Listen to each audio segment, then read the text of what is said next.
तो देखिए, अब आप समझिए पॉली के अपवर्जन नियम के अनुसार किसी कोश में अधिकतम इलेक्ट्रॉन की संख्या कैसे ज्ञात करते हैं।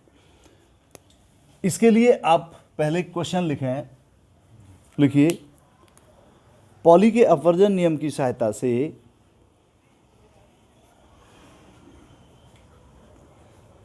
पहले कैपिटल के कोश में अधिकतम इलेक्ट्रॉन की संख्या ज्ञात कीजिए। पहले कैपिटल के कोश में अधिकतम इलेक्ट्रॉन की संख्या ज्ञात कीजिए।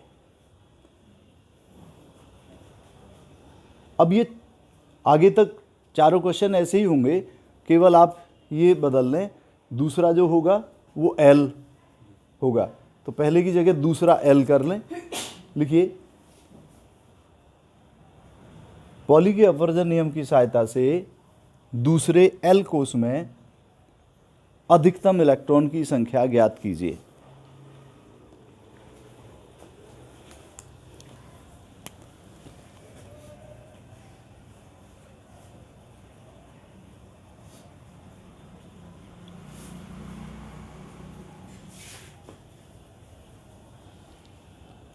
तीसरा क्वेश्चन,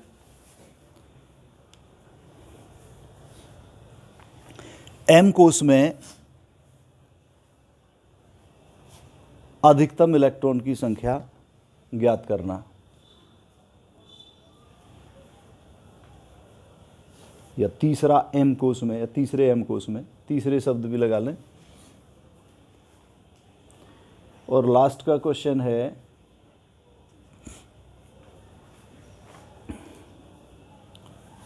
चौथे N कोश में अधिकतम इलेक्ट्रॉन की संख्या ज्ञात करना। ये सब के सब पॉली के अपवर्जन नियम के अनुसार ही ज्ञात करते हैं। तीसरा कैपिटल M होता है, चौथा कैपिटल N होता है। तो देखिए, ये पहला क्वेश्चन ध्यान दें इधर, ये है पॉली के अपवर्जन नियम के अनुसार पहले के कोश में अधिकतम इलेक्ट्रॉन यानी मैक्सिमम इलेक्ट्रॉन की संख्या वो ज्ञात करनी है। तो आपको पता है कि जो पहला के कोश होता है, के कोश के लिए मुख्य क्वांटम संख्या n का जो मान होता है, स्मॉल n, वो कितना होता है? 1 होता है। मालूम है, जब n बराबर 1 है तो आपको L, M और S इनके मान निकालने हैं। n बराबर 1 है तो अब तक आ गया होगा आपके पास, आपको अच्छी तरह। L बराबर कितना होगा?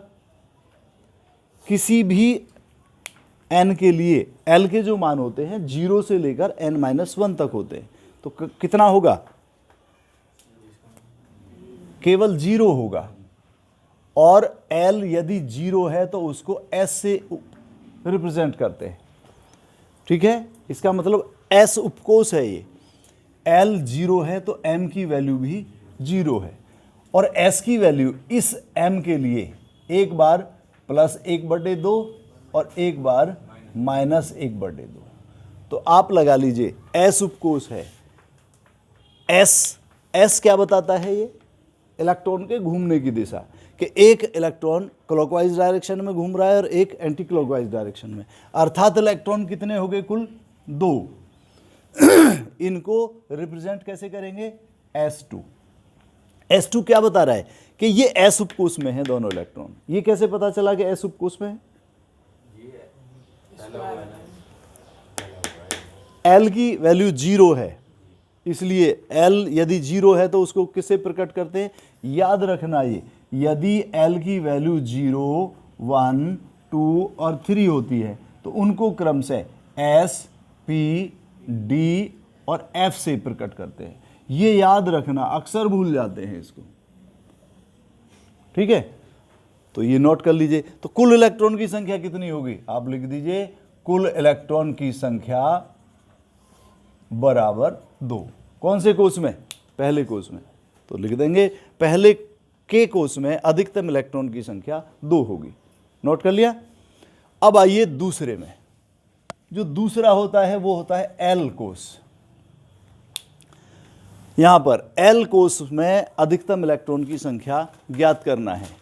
तो आपको मालूम है कि एल कोष के लिए मुख्य क्वांटम संख्या n कितना होता है? 2 होता है। समझ आ गया? जब n बराबर 2 है तो इसको मैं दोबारा आपको मिटा के दिखा देता हूं।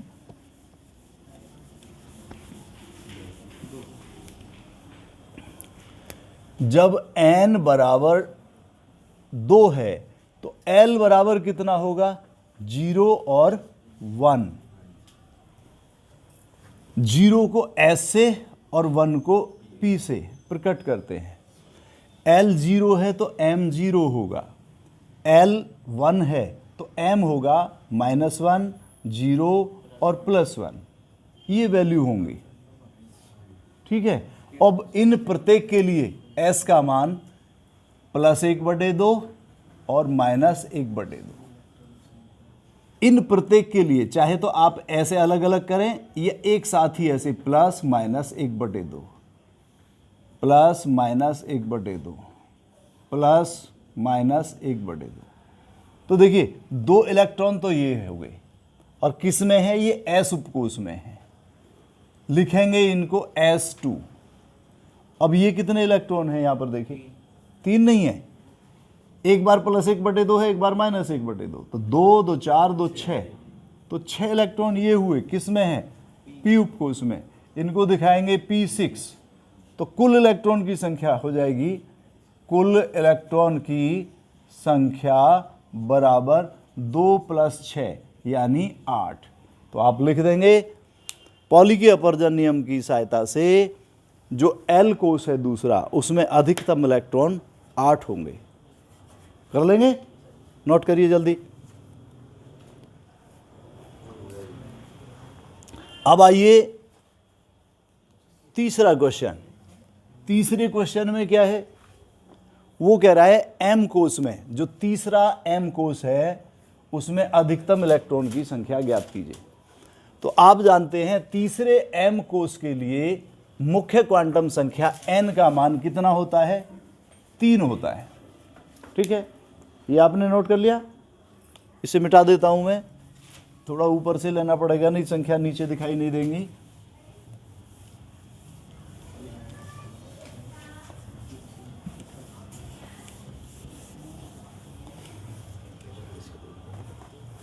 तो देखिए जब n बराबर 3 है तो L, M और S के मान निकालने हैं आपको। L एक तो 0 होगा, 1 होगा और 2 होगा। n के लिए L के जो मान होते हैं 0 से लेकर n-2 तक। n कितना है? 3, एक कम कर दीजिए 2 हो जाएगा। 0 से लेकर 2 तक यानी 0, 1 और 2। L 0 है तो S से प्रकट करेंगे, 1 है तो P से प्रकट करेंगे और 2 है तो D से प्रकट करेंगे। L 0 है तो M की वैल्यू 0, L 1 है तो M की वैल्यू -1, 0 और +1। ये 3 वैल्यू हो गई। 2 के लिए -2, -1, 0, +1, +2, ये 5 वैल्यू हो गई। ठीक है। अब M 0 है तो S की 2 वैल्यू होंगी, एक बार +1/2 और एक बार -1/2। ठीक है। आप इनको भी 2-2 करके कर सकते हैं या एक ही बार में +-1/2, +-1/2, +-1/2। तो देखिए 2 इलेक्ट्रॉन ये हो गए। अब यहाँ पर 2, 2, 4, 2, 6 इलेक्ट्रॉन ये हो गए, और यहाँ पर ये 5 ऑर्बिटल है। तो कितने इलेक्ट्रॉन हो जाएंगे? प्रत्येक को ऐसे ही +-1/2 दिखाएंगे इस तरीके से। तो यहाँ कितने हो जाएंगे? 10 इलेक्ट्रॉन। ठीक है। ये S उपकोष में आएंगे, ये P में और ये D में। तो ये इसको लिखेंगे S2, इसको लिखेंगे P6 और इसको लिखेंगे D10। तो आप लिख देंगे कुल इलेक्ट्रॉन की संख्या बराबर 2 + 6 + 10 यानी 18 और लिख देंगे अंत में कि पॉली के आवर्जन नियम के अनुसार तीसरे m कोष में अधिकतम इलेक्ट्रॉन की संख्या 18 होगी। कर लेंगे, करिए जल्दी।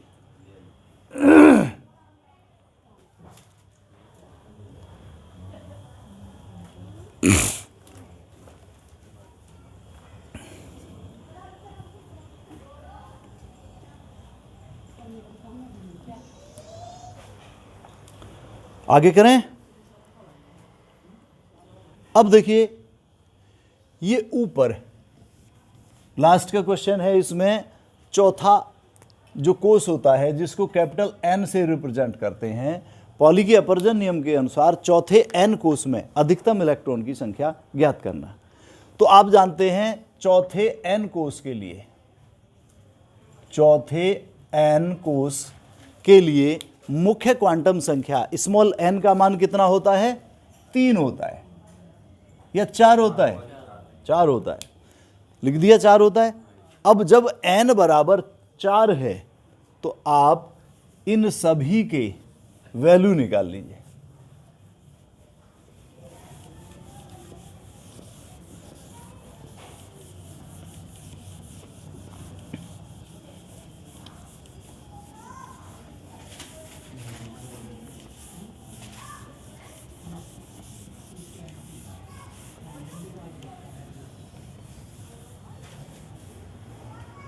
देखिए जब n बराबर 4 तो L, M और S की वैल्यू निकालनी है। आप निकाल लीजिए L की वैल्यू। n बराबर 4 है तो 0 से लेकर n-1 तक यानी 3 तक होगी। तो एक तो 0, 1, 2 और 3। 0 है तो S से रिप्रेजेंट करेंगे, 1 को P से रिप्रेजेंट करेंगे, 2 को D से और 3 को F से। ठीक है। L 0 है तो M की वैल्यू 0 और 1 है तो -1, 0 और +1। 2 के लिए -2, -1, 0, +1, +2 और 3 के लिए ऐसे कर दीजिए ताकि कन्फ्यूजन ना रहे। इस तरीके से 3 के लिए है -3, -2, -1, 0, +1, +2 और +3। ये हो गए कितने वैल्यू? 7। 1, 2, 3, 4, 5, 6, 7। -1 से 0 सहित +1 तक। अब इन प्रत्येक के लिए चाहे तो आप अलग अलग 2 कर दें, एक के लिए +1/2 और एक के लिए -1/2, और चाहे आप इस तरीके से सिंगल सिंगल लाइन में कर दें, एक ही साथ में +-1/2, +-1/2, +-1/2। तो सब के साथ कर दें आप इसी तरीके से, तो आप देखेंगे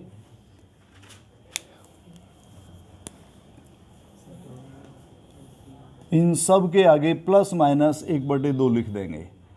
तो आप ये देखिए ये p उपकोष है। p उपकोष में ये 3 ऑर्बिटल हैं और प्रत्येक ऑर्बिटल में ये 2-2 इलेक्ट्रॉन है। तो कितने इलेक्ट्रॉन हो गए? 6। इसमें कितने हुए? 2। इसमें ये 5 ऑर्बिटल हैं तो कुल मिलाकर कितने इलेक्ट्रॉन हुए? 10। इसमें ये 7 ऑर्बिटल हैं तो 7 ऑर्बिटल में कितने हो गए? 14 इलेक्ट्रॉन। तो अब आप लिख दीजिए इसको S2, इसको P6 और इसको D10 और इसको F14। बताइए कोई बात है क्या? हाँ 14 ही करा है, 14 ही करा है।